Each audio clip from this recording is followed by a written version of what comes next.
Hi everyone, welcome to Legal Talks by Desi Kanoon. I am Suyash and today I will talk about the case of State of Gujarat and another versus Narayan, wherein the Honorable Supreme Court discussed the differences between parole and furlough.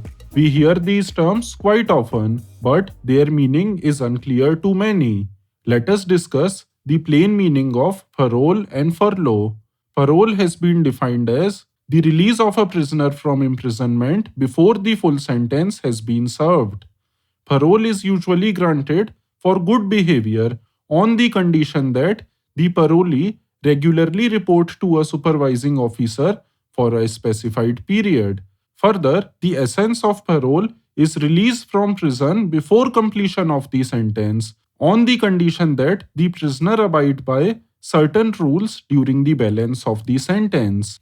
Whereas furlough is generally understood as a brief release from prison. The word furlough also has connotation in service jurisprudence, wherein it means a leave of absence from military or other employment duty. However, on the present show, we will only be concerned with furlough in relation to prisons. In order to understand more, let us go through the summary of the differences between parole and furlough as laid down by the court. A. Both parole and furlough are conditional releases and envisage short-term temporary releases from custody. B. Parole is generally granted in case of short-term imprisonment, whereas furlough is generally granted in case of long-term imprisonment.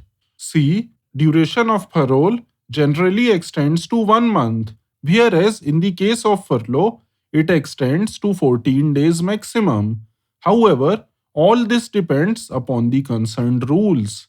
D. Parole is granted for the prisoner to meet a specific exigency. However, generally speaking, a prisoner is entitled to apply for furlough only once he has served the minimum years of sentence in terms of the concerned rules.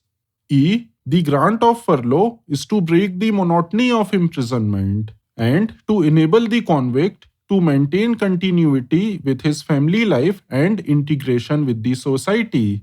F. The term of imprisonment is not included in the computation of the term of parole, whereas it is vice versa in furlough, and the prisoner is eligible to have the period of release counted towards the total period of his sentence undergone by him. G. Parole can be granted number of times, whereas there is usually a limitation in the case of furlough. H. Although furlough can be claimed without a reason, yet the prisoner does not have an absolute legal right to claim furlough.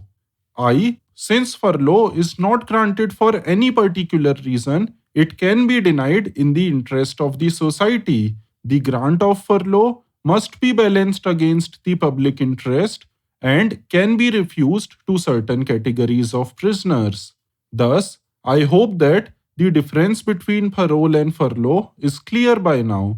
It is also to be noted that the differences just stated are general differences between the two, and both parole and furlough are governed by various local laws such as state jail manuals, concerned criminal procedure rules, local statutes, etc. Hence, these differences are only general in nature.